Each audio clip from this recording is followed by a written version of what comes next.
I apologize for my voice today. I know it's April when my voice gets like this from allergies and maybe compounded from yelling as I coached soccer yesterday. It surely has been a difficult week for us. And I want to put on this hat today, a nicely worn hat that I wore here in 2004 when the Red Sox won the World Series after too many years. But today for my beloved city, a city that I served as a minister in downtown, a city that is close to my family who live in Massachusetts. It's been a roller coaster of a week as the images of the news have come through. I watched the places I have known, the barricades I have stood by. I came out of Fenway Park more than once to come out to watch the marathon. I've been in the churches there, both as a colleague and a worshiper. So to that city and for those people and for all the suffering, we honor them today.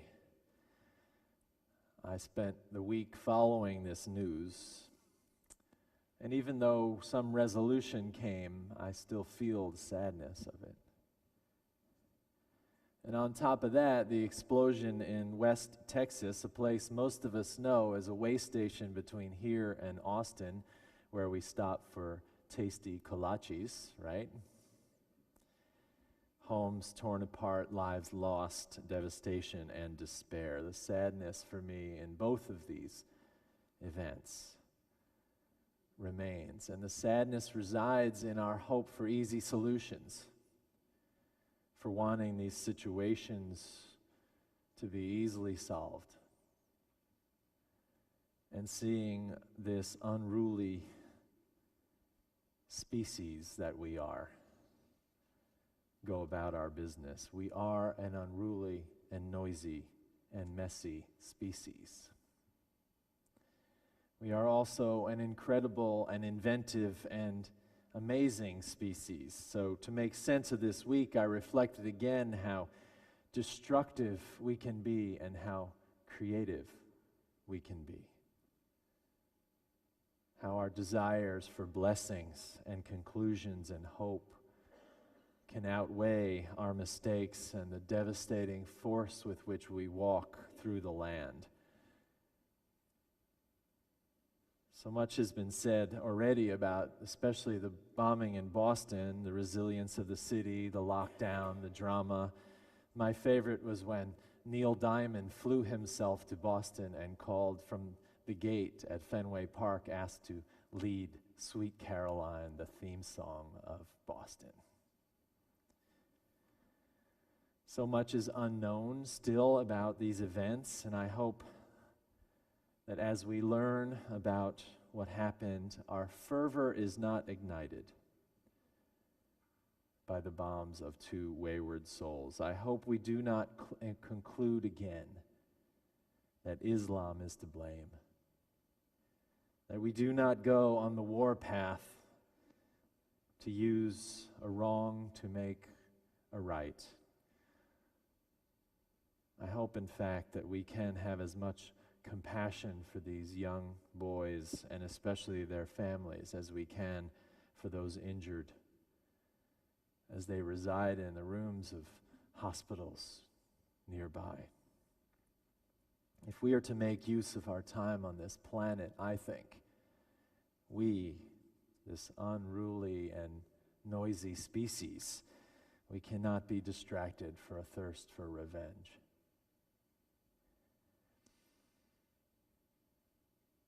So we have to follow the leads of those who stepped into action this week, both in West and in Boston. We as a church urged you to give blood to help those in West Texas, and we hope that you do that perhaps this week if you haven't already. And all this leads me to the topic of the day, which is Earth Day. In some ways, Earth Day seems out of place in a day that we could discuss so many things. Maybe, though, it is just what we need. We, the noisy and unruly species of this planet, perhaps what we need is Earth Day.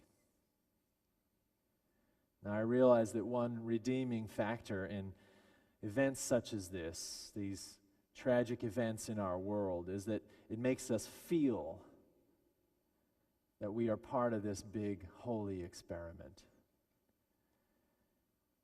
Because the refusal to feel can take a heavy toll on us and in our world. If we do not feel, then the flowers are dimmer and their fragrance less. Our loves are less ecstatic. If we do not feel, then the psychic numbing that follows will impede our ability to process all the information that we hear and make solutions for ourselves and the world. We must feel, and these events make us feel more deeply. So in the midst of all this, Earth Day arrives. And I don't know if you caught the news this week, but while we were watching the police manhunt and all this activity, the scientists say that they have found possibly 2 inhabitable planets, which I thought may be the solution for us. I started thinking we might actually go to Kepler 62e and 62f and solve all these problems, although I suspect we will take our problems with us. And then I thought perhaps Earth Day will be out of date for our grandchildren or our great-grandchildren who might make the decision to go live on Kepler 62e and f, like so many of our ancestors chose to leave their homelands and cross seas. Maybe our children, grandchildren, and great-grandchildren will cross space. What an amazing thought. So what better day than today to celebrate Earth Day? And we had all the music and all the things set up, so no turning back now. Now, Earth Day could be easy here. We could say, we need to honor the earth. And all of you nod and say, yes, we want to honor the earth. And then we get back in our polluting machines and drive home in our clothes that were made by people who were underpaid in environmentally disastrous factories, and we go and eat food that was processed in different ways, destructing the earth, right? We could just do that. Or on the other side, we could say all is lost and we should give up. I joked with a friend of mine that the sermon might be, it's too late, amen. Which resides a little bit on the edge of all of our fear about our existence here on the planet, I think. Or we could look at nice pictures of the earth and ooh and ah, which I'm going to give you a chance to do later. Or we could get happy about it and appreciate the earth and say, what a miracle it is that we have this planet that we live on. Certainly something that we should practice. Or you may be sitting in the pews and maybe you're visiting here for the first time wondering why on earth is a church celebrating Earth Day? But churches all over the world are celebrating this day today. The difference might be that most traditional churches are saying that God created the earth and human beings are its stewards.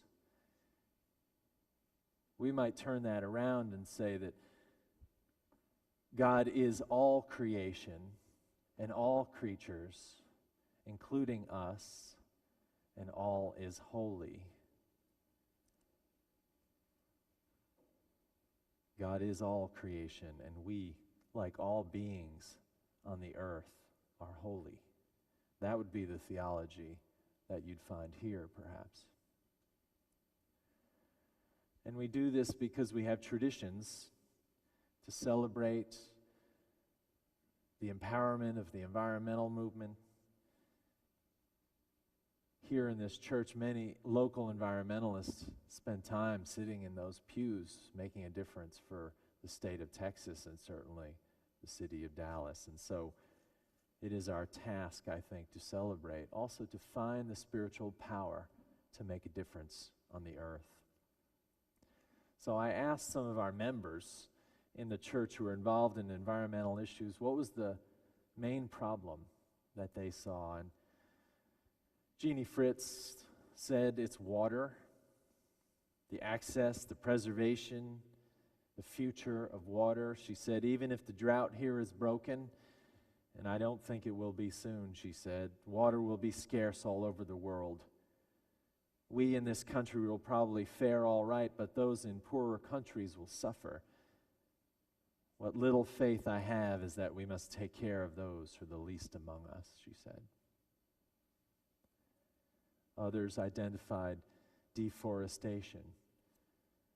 And others said the irresponsible production of energy and the irresponsible use of energy. Those activists in Dallas are urging us to make sure they don't drill in our parks like at White Rock Lake. Others said climate change was the main thing. I don't know if you noticed, but the pecan trees dropped their catkins, those pesky long seed-like things. They're the flower of the pecan tree. They came the first week of April, and they usually come the first week of May. Yet others said transportation or the depletion of the species of the earth. David Gray wrote to me and said, it's probably overpopulation. Ned Fritz, who with Jeannie were leaders in Texas environmental movement, used to talk to me every Sunday when he was alive about overpopulation. And David says, overpopulation should lead us to empowering women and educating women and children and families on family planning and providing birth control and sex education. All good topics for UUs, David said, and then made one of those sideways smiley faces in the email. I think he's right. Our faith is that we must act. We must become aware, not only in the global sense and drive home and say, that was nice, Daniel was really inspiring, but then we go back to what we're doing. Our faith says we must act, each of us, to make change for the world. I want to read you a little piece of a resolution by the Unitarian Universalist Association in 2006. It says, Earth is our home. We are part of this world and its destiny is our own. As Unitarian Universalists, how can our faith inform our actions to remedy and mitigate global warming and climate change? We declare with this statement of conscience that we will not acquiesce to the ongoing degradation and destruction of life that human actions are leaving to our children and grandchildren. We as Unitarian Universalists are called to join with others to halt practices that fuel global warming and climate change, to instigate sustainable alternatives, and to mitigate the impending effects of global warming with just and ethical responses. As people of faith, this statement says, we commit a renewed reverence for life and respect for the interdependent web of all existence. Now, all that is well and good, and I know what happens in Earth Day is that we say, these are not our problems, these are too big to handle. So what I decided to do was try to make an opportunity for each of us to make changes in our lives that can contribute to this statement, this idea that it is our faithful response to help the earth and help the world. So I have some slides for you I want to show you. And it starts with a couple questions.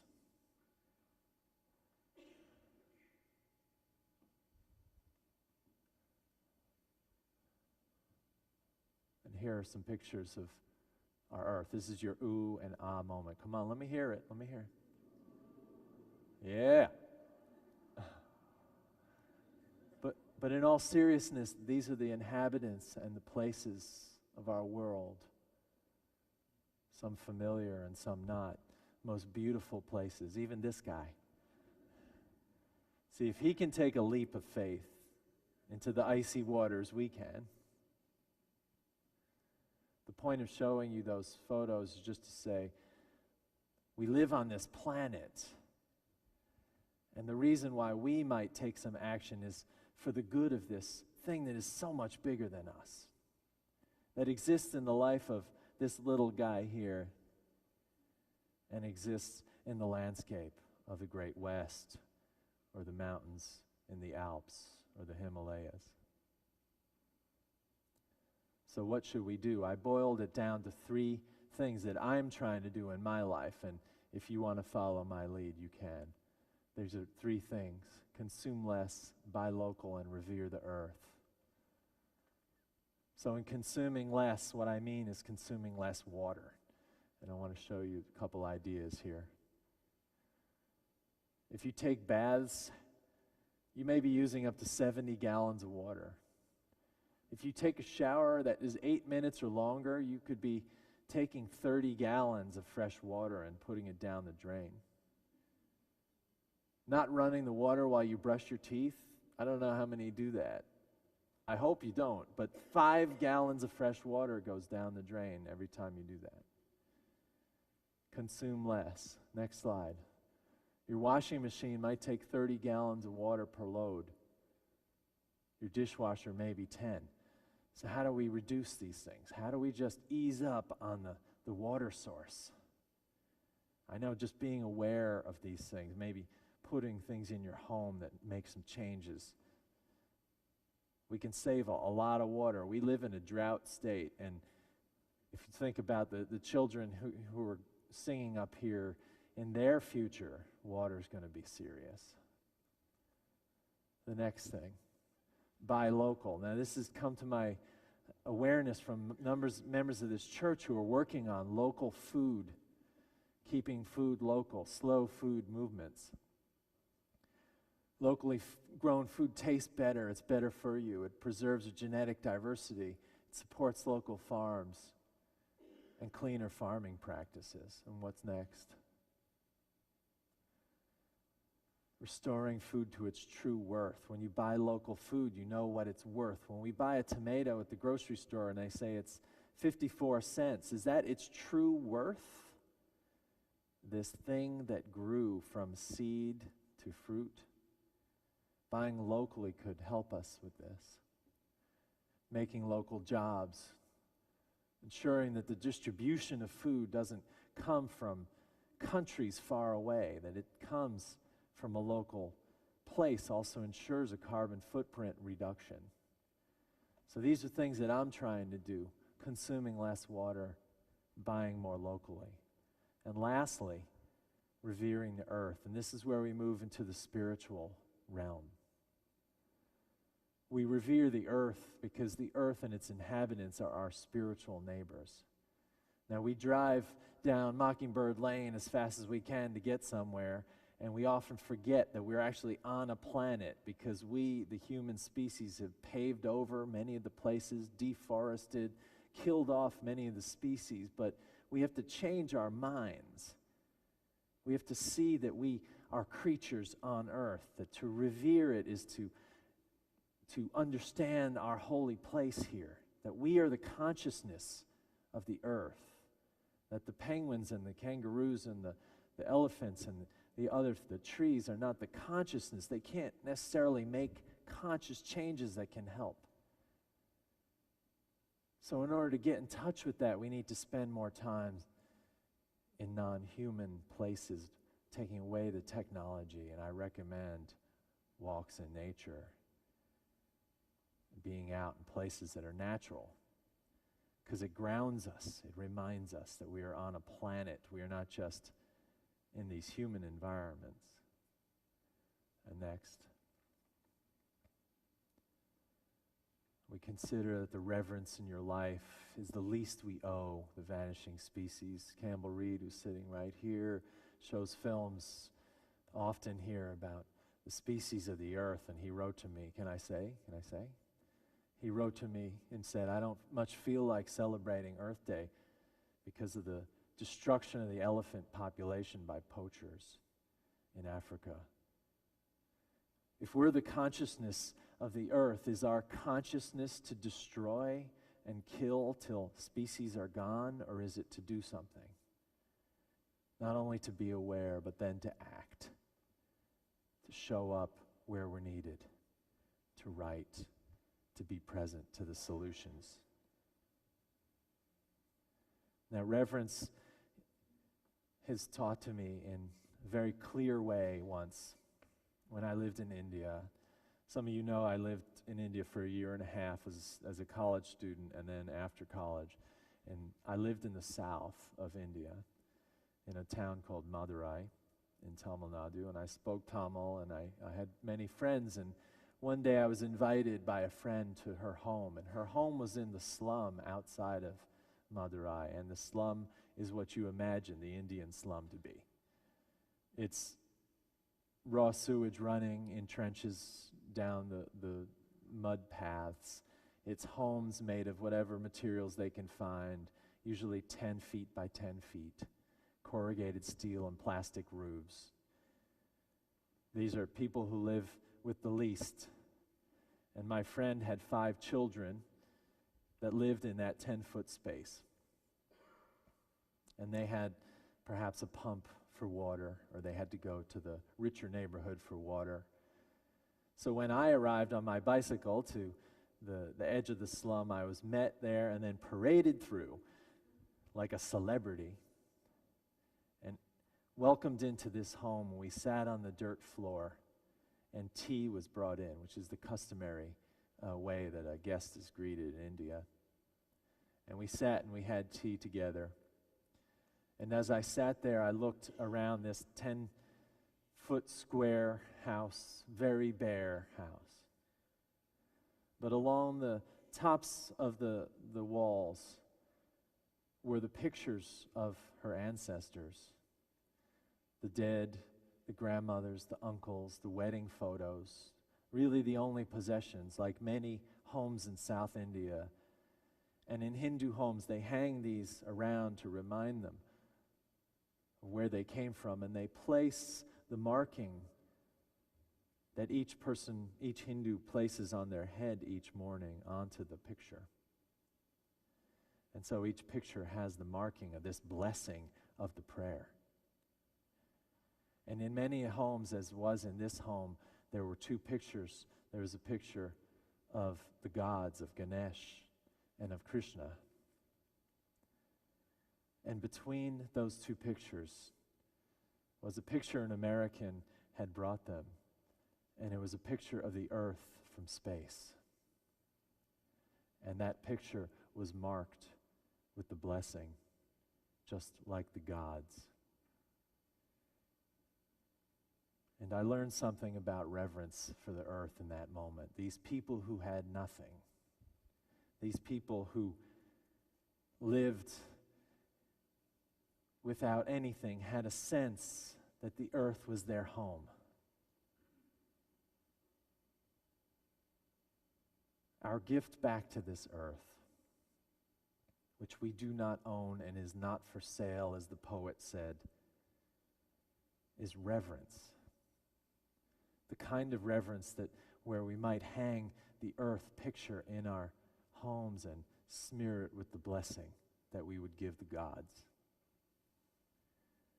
It is knowing that everybody and everything is sacred and offering our thanks with everything we do. This is not an abstraction. This is a real and important thing. When I left India, I took apart a calendar I had brought, which was made from the Audubon Society, and it had pictures of North American landscapes, and I framed each one, and I gave them to all my friends, expecting that those pictures would hang above with the gods in their homes and would be smeared with the blessing, the pictures of Big Sur and the Okefenokee swamp and the White Mountains, given the reverence that it deserved. When I gave those over, I said, this is where I am from. And I knew that they knew that this is where we are from.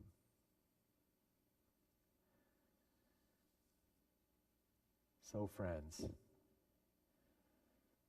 maybe we take up the charge today to find ways to consume less, to buy local, and to revere the earth, which with each day that we have to walk on it. This is the spiritual work that we must do. This is the spiritual work of the human species that is so unruly and noisy and messy. It is the only work we can do to help save our planet. A good Earth Day to you. May it be a blessing on you, and amen.